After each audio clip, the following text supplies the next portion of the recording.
डालते हैं आज की खबरों पर। खाएंगे पिएंगे भारत का, मस्ती मारेंगे भारत में। हिंदू राष्ट्र की बात है। जब हमारा संप्रभु राष्ट्र भारत पहले से स्थापित है, हवा से नहीं, कई हजार साल से, जब से भारत पहचान में आया, भारत के नाम से जाना जाता है।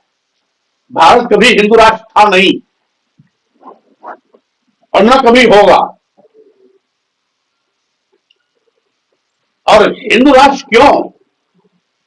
जब यहां हिंदू धर्म नाम का ही कोई चीज नहीं है, खुद जो अभी तक अपने को हिंदू के सनातनी बन गए, तो पहले वो तय कर लें कि वो सनातनी है या हिंदू।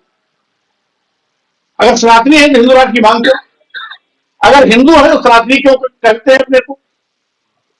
इसलिए ये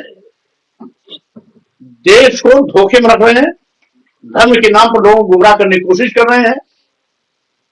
और ऐसे लोग देश के दुश्मन हैं, जो भारत को बंटवारे की बात करता है, भारत के विषम की बात करता है, भारत को बंटवारे की ओर ले जाने की कोशिश करता है। उसके खिलाफ राष्ट्रद्रोह का मुकदमा लिखना चाहिए। लेकिन ये भाजपा है जो ऐसे लोगों पर मेहरबान है, और भाजपा ऐसे ही लोगों से अनाथ नाथ इस प्रकार का बयानबाजी करती है। पीड़िता पर पुलिस अनायास दबाव बना करके मनचाहा बयान दिलाने की कोशिश में है। ये दुर्भाग्य है कि सबका साथ सबका विकास के नाम पर उठने वाली भाजपा सरकार आज लोगों के जानमाल की रक्षा नहीं कर पा रही। सबका साथ सबका सम्मान तो बहुत दूर की बात है, विकास तो बहुत दूर की बात है। आज लोगों की रक्षा ही नहीं कर पा रही। गुंडे माफिया अपराधी जहां कानून की धज्जियां उड़ा रहे, वहीं पर पुलिसकर्मी भी इस दौड़ में पीछे नहीं है।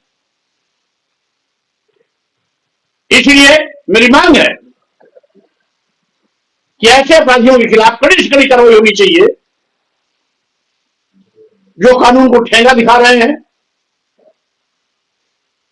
और यहां तक कि ये सरकार को चुनौती दे रहे हैं, ऐसे गुंडे माफिया अपराधी सरकार को चुनौती दे रहे हैं।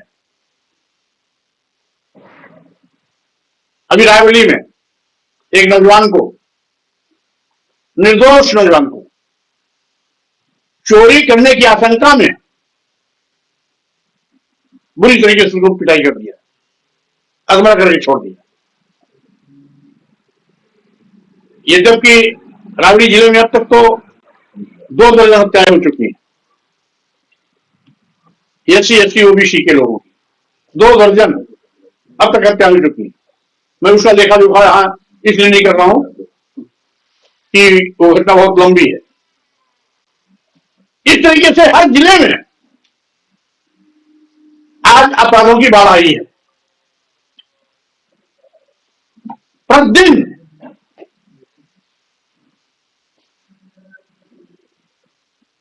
4-5 जिलों में आपको न्यूज जरूर मिलेगी कि फला जगह दलित की हत्या हो गई, फला जगह एक विषय समाज। मतलब इस तरीके से आज अपराधियों के द्वारा कहर बर्पा किया जा रहा है कि मुख्यमंत्री और उनकी सरकार कुंभकर्णी नीति सो रही है। अपराधियों के खिलाफ कठोर कानूनी कार्रवाई करने के बजाय जीरो टॉलरेंस करके ऐसे अपराधियों को बचने का मौका देते हैं। वहीं पर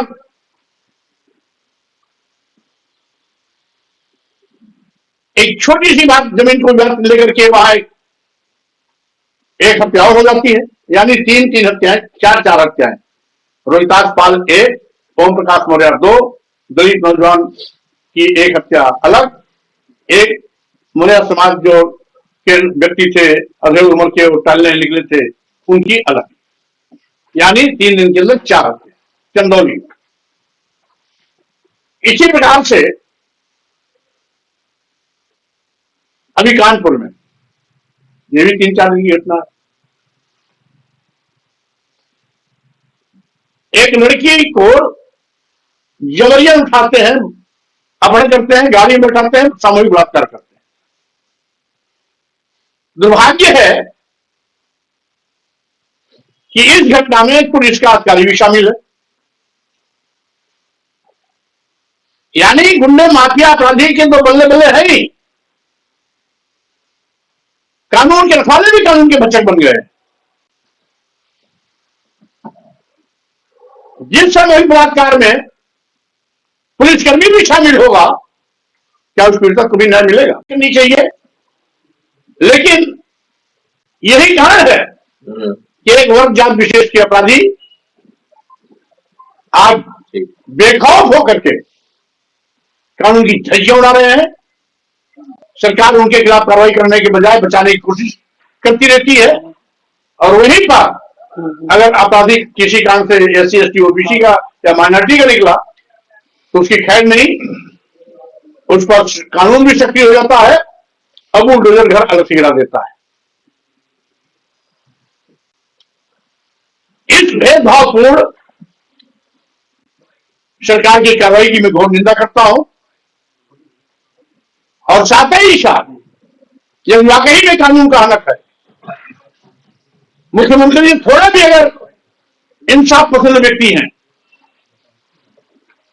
तो मेरठ दुर्घटना के अपराधी के घर भी बुलडोजर जाना चाहिए, लेकिन सरकार कुंकड़ी नींद सोने में मस्त है।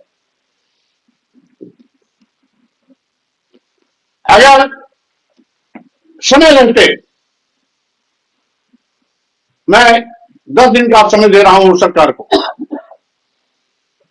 अगर इसको प्रभावी सरकार नियंत्रण नहीं कर पाती है, नियंत्रण करने में फेल होती है, इसी प्रकार से दलितों, आदिवासियों और पिछड़े समाज के नौजवानों की हत्या का सिलसिला जारी रहता है, बहन बेटियां बलात्कार की शिकार होती रहेगी, तो कानून व्यवस्था को लेकर के अपनी जनता पार्टी सड़क पर उतरेगी और आंदोलन के माध्यम से सरकार की कलई खोलने का काम करेगी। ये मैं चेतावनी देता हूं यूपी सरकार को कि तत्काल प्रभाव से कानून व्यवस्था को पटरी पर लाने के लिए गुंडे माफिया अपराधियों के खिलाफ कड़ी से कड़ी कार्रवाई करें। और सबसे बड़ी बात तो यह है कि मुख्यमंत्री योगी जी के बुलडोजर को भी साथ सुन गया, मतलब दोहरा बड़ा कांड, मां की हत्या, बेटी का अपहरण, 5-6 दिन बीत जाने के बाद भी अभी तक अपराधी की पुलिस मेहमान नवाजी कर रही है, और बुलडोजर गिरना तो दूर की बात है, अपराधी के घर में बुलडोजर अभी तक नहीं गया और न जाएगा, क्योंकि योगी की सरकार जाति देख के बुलडोजर भेजती है। योगी की सरकार जाति देख के बुलडोजर भेजती है। अगर यही अपराधी दलित, पिछड़े या मुस्लिम समाज का होता तो अब तक बुलडोजर घर को जमींदोज कर चुका होता।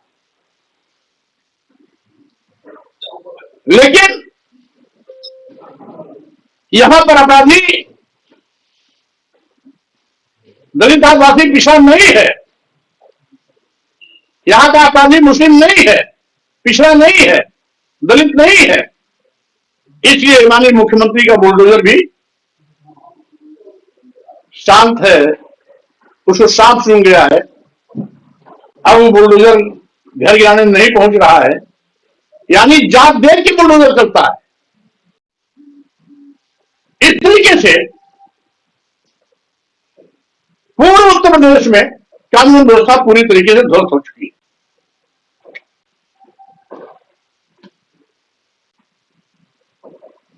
अभी मेरी विधानसभा क्षेत्र कुशीनगर में पड़वाना विधानसभा पड़ता है, एक कार्यकर्ता छोटेलाल कुशवाहा, उसकी हत्या कर दी।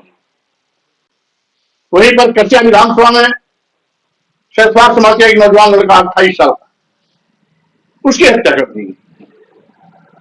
यहां तक कि गोरखपुर में हर तीसरे चौथे दिन एक हत्या होती है माननीय मुख्यमंत्री जी के नाक के नीचे।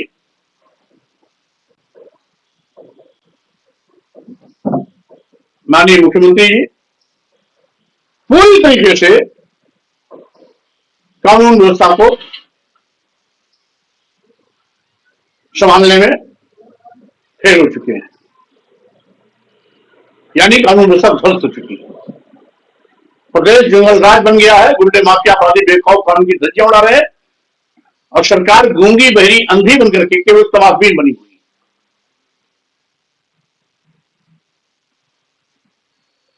अपनी जनता पार्टी इसका पुरजोर विरोध करती है।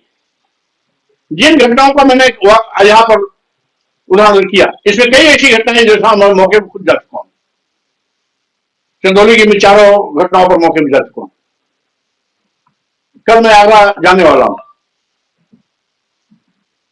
मेरे में भी मेरा प्रतिनिधिमंडल हमारे प्रदेश सचिव के साथ वहां पहुंच गया